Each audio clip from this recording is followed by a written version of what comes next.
Duskmourn. The previews are rolling in. Now listen folks, I normally don't do spoiler videos, but I gotta get in on these cards, man. I'm in the mood for some horror.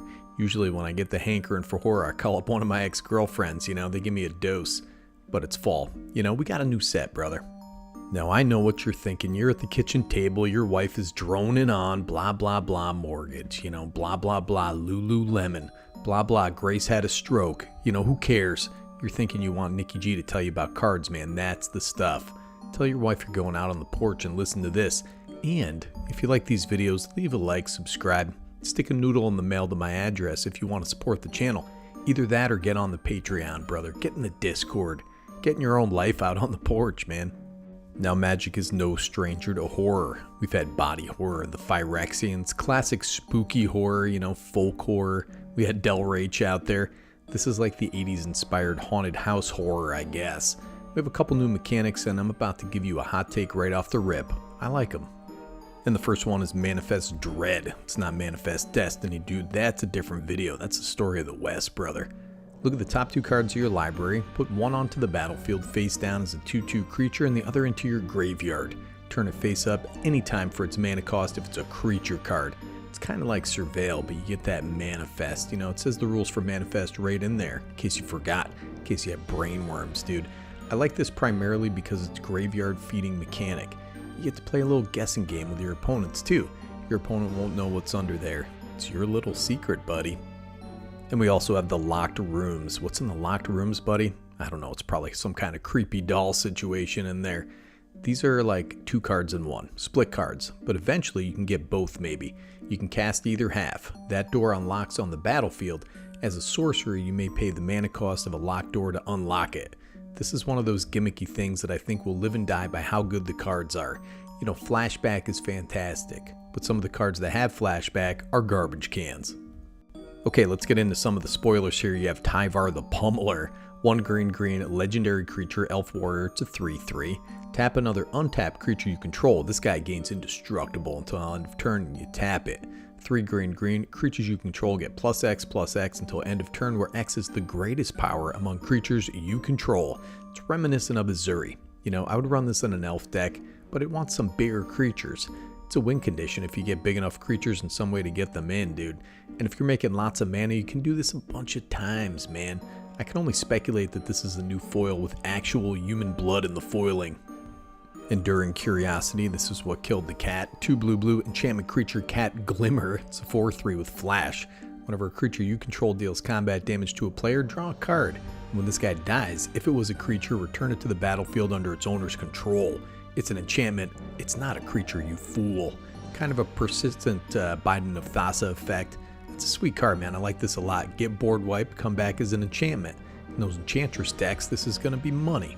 And of course, Zimone is back. We can't get any new characters, dude. We got to keep retreading girl Harry Potter out there. She's the all-questioning. 1 green and a blue for a legendary creature, human wizard. It's a 1/1. At the beginning of your end step, if a land entered the battlefield under your control this turn and you control a prime number of lands, create Primo, the Indivisible, a legendary 0/0 green and blue fractal creature token, then put that many +1/+1 counters on it. And it goes on to tell you what the prime numbers are. Alright, like you don't already know, dude. I don't really like this. I don't want to do math. I quit the 4th grade for a reason. I do like that you get escalating bigger and bigger tokens. Primo sounds like a Jersey Shore bar, It's not bad. Look at this brooding emo out here. Winter the Misanthropic Guide. 1 black, red, and a green. Legendary creature, human warlock. It's a 3/4 with ward 2. At the beginning of your upkeep, each player draws 2 cards, has Delirium. As long as there are 4 or more card types among cards in your graveyard, each opponent's maximum hand size is equal to 7 minus the number of those card types. It's not bad, dude. Not a fan of this guy though. Looks like a live action Disney movie character, I do like the art style though, and the full art there. Don't give your opponents cards, but I do like reducing their hand size. Ooh, we got a land coming up, Valgavoth's Lair. I think that's how you say it. It's an enchantment land. It has hexproof, enters tapped. As it enters, choose a color. Tap, add 1 mana of the chosen color. Not bad. I think this is interesting just for the fact that it's an enchantment. And if you're in a deck that wants a critical mass of those, man, getting them on your lands is pretty nice. I don't know of any other enchantment land. I might be wrong though. Here he is, the man himself, Valgavoth, the Terror Eater, dude. He's gonna eat your terror right out of your guts, dude. 6 black, legendary creature, Elder Demon. It's a 9/9, has flying lifelink, ward, sacrifice 3 permanents.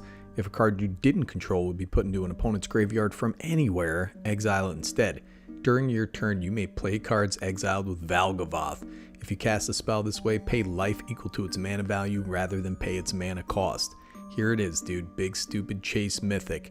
This is pretty insane though. This hits discard, creatures dying, and most importantly, mill. I want it. Looks like a moth I saw camping one time in the Adirondack Mountains though. Oh my gosh, terrifying, dude. I'm going to highlight this art for you in a second.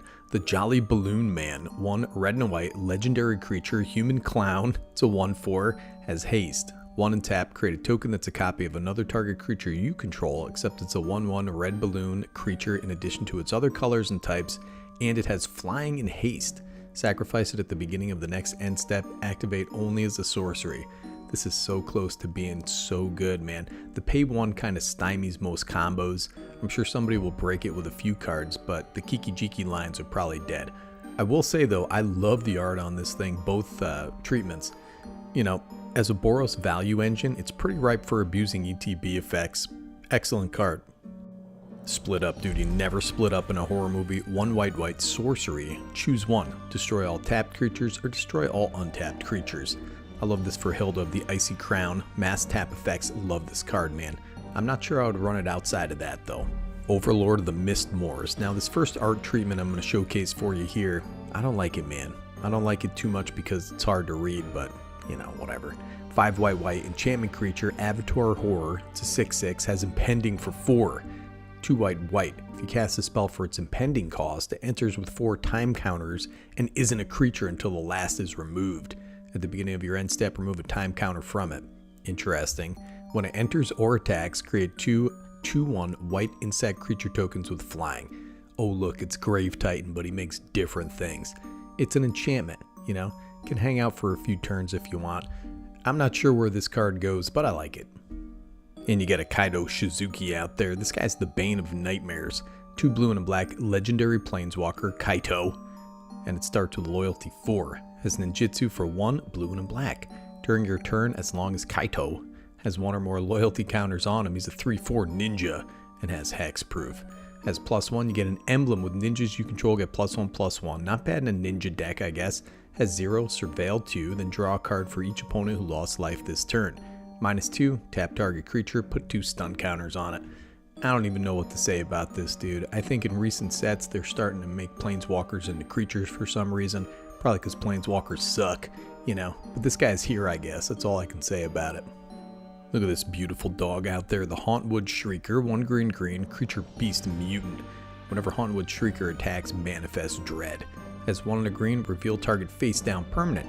If it's a creature card, you may turn it face up. That means if you got some big 12 cost creature manifested face down, dude, you're going to turn that guy right face up for 1 and a green. Not bad. So it's green self-mill, leaning into manifesting dread. I think this is fantastic for some of those morph decks out there, stuff like that. I don't know, man. It's probably going to be a draft banger, maybe a value piece in one of those creature decks.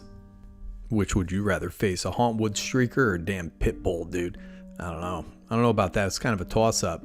Demonic Council, 1 black for a sorcery. Search your library for a demon card, reveal it, put it into your hand, then shuffle. Has Delirium. If there are 4 more card types among cards in your graveyard, instead search your library for any card, put it into your hand, then shuffle.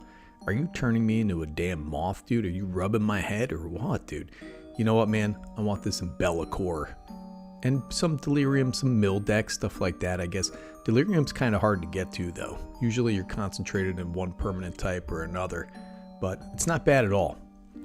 So listen, brother, the days are getting colder. The leaves are starting to fall off the trees, man. Actually, they're not. It's just August 2nd at this point. It's pretty hot right now. It's like 80 degrees out there.